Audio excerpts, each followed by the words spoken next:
Welcome back to the deep dive. Today, we're taking on a really specific mission. We're looking far beyond simple arts grants. hmm We're trying to get into the structural reality of how serious art gets made today, how it's sustained. Right. This isn't about, a little extra cash for a project. Exactly. It's about why funding is now, well, a mandatory condition just to continue.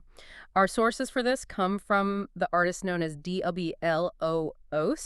We've been through her documentary podcast series, The Artist, and it's this incredibly intimate but also fiercely analytical reflection. It is. So our goal today for you is to get a shortcut into that whole emotional and strategic battleground of securing subsidies. We want to really understand how this financial necessity reshapes, long-term creative thinking, how it challenges artistic autonomy. And what makes these sources so valuable is that they aren't instructions. They're not a how-to. It's a reflective, first-person document. It takes this personal experience, the sheer grind of it, and places it within a bigger systemic framework. We're looking at how the structural, the financial, and psychological conditions really dictate the practice. So let's unpack that right away, this idea of a structural condition. The source material makes this incredible distinction. It says subsidies are presented as support, but But they function as a test. a test. That one word changes everything, doesn't it? It completely reframes it. You move away from temporary assistance, from a one-off opportunity. It becomes this ongoing, high-stakes exam you have to pass just to keep your practice viable. And the power dynamic shifts. It quietly shifts between the artist and the institution. Absolutely. But why is it structural? Is it just that the art world doesn't have enough money? It's more complex than that. It's really about scale and ambition. The dependency becomes structural because to sustain a practice that involves, say, film and digital work, that just exceeds what one person can fund. So you need external infrastructure. You do. And this is presented as an observation, not a complaint. It's just how the cultural economy works now. To really feel the weight of that, you have to look at the artist's track record. Ruth Venderyacht. Her CV shows a practice running from 1996 to today. This is not a newcomer. Exactly. We're talking about an artist working across really complex, high-production fields, built-in visual arts, but also photography, film, moving image. And contemporary digital stuff. Right. And just think about the cost of staying current with technology and output across all of those. It's inherently high. It requires continuous, reliable financing. I see here she worked with Sticking Earthrising, and it's noted as being focused on projects that exceed individual practice. That's a signal to a funding body, isn't it? It's a huge signal. Yeah. A sticking is a formal foundation. It says you've moved from a solo artist to a small-scale cultural production house. That the projects are too big, too collaborative to manage otherwise. And that kind of infrastructure is expensive to maintain year after year. And her professional viability it's undeniable. I mean, IFFR, Cannes Short Film Corner, a finalist for a project at the Louvre. If you're already operating at that level, the idea of having to constantly prove you're viable must be exhausting. It is. But for an evaluation body like the Mondrian Fonds, which is the big one in the Netherlands, Yeah. that consistent history is the proof of concept. It confirms the investment is sound. So it's not a dream she's selling. No, she's maintaining a sophisticated operation. The subsidy is the oxygen. It's a condition for continuing work at that level. Which brings us to this kind of internal conflict it must create. We've set the stakes.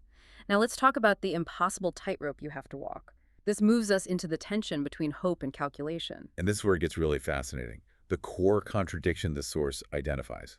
On one hand, the system and the artists themselves want the work to be bold, innovative, and uncompromising. The classic ideal of the artist. But then the application process itself rewards predictability, readability, and low risk. Wait a second. That seems designed to fail.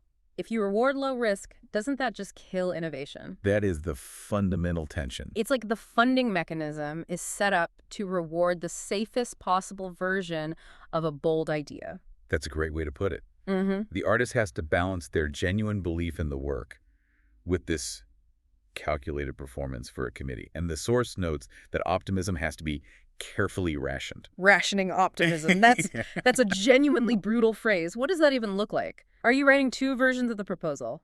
The real one and the fundable one? It can feel that way. And this gets to a crucial point.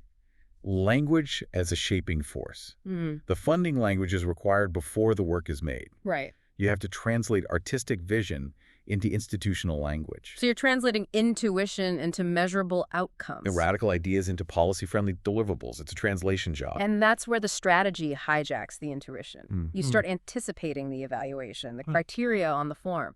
It subtly starts to steer the artistic direction before you've even started. You are self-steering. And it raises a really important long-term question. If you do that for years, if you consistently write the readable, low-risk proposal, does that limit your own capacity for risk? You're training yourself to be safe. The act of writing the application trains you to edit yourself, to pick the more fundable path before you even begin. And you can see that translation in the CV itself. It's not just a list of shows, it's a strategic document. It lists master modules in innovative management. Right, which shows business competence. And the NASA International Project Mars film. And listing NASA isn't just a brag, it's a signal. What's the signal? It says, I work with huge, complex organizations. I meet deadlines. I am reliable. I am not a risk. It turns the chaos of creation into the language of institutional trust. It's a performance of competency, all to prove you're a sophisticated machine that just needs fuel, not some flaky dreamer. The mental energy for that level of calculation must be immense. Which brings us to the psychological cost, the cost of suspension. Because this whole process, as the source calls it, is an emotional and strategic battleground. And the key here is that waiting is not passive. Yeah. We think of waiting as downtime, but when your career is on the line, that uncertainty occupies a huge amount of mental real estate. Yeah. And it makes it hard to commit to the next thing because you don't know if you'll be funded to do it. It's a state of high-stakes suspension.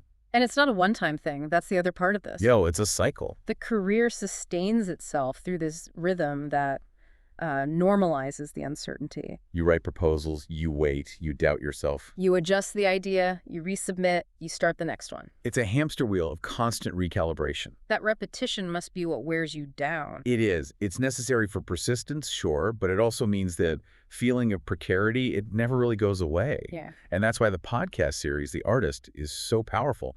It's documenting this in real time. It's not looking back on a success. No, it's a live feed of the negotiation required just to keep going. The vulnerability in that is just profound. The source talks about the visceral cost. It said rejection letters land not just on your desk, but in your body. Yeah. That says so much about how tangled up the work is with identity, with security, with your future. Our rejection feels like a rejection of you. Exactly. And so the overall outcome is this. Subsidies are essential. They make ambitious work possible. But the need to negotiate with these institutional demands, to be predictable while trying to be bold, it can narrow the margins of freedom. The real survival skill becomes learning how to navigate that hope, how to do the calculations, without becoming dependent on getting permission to create.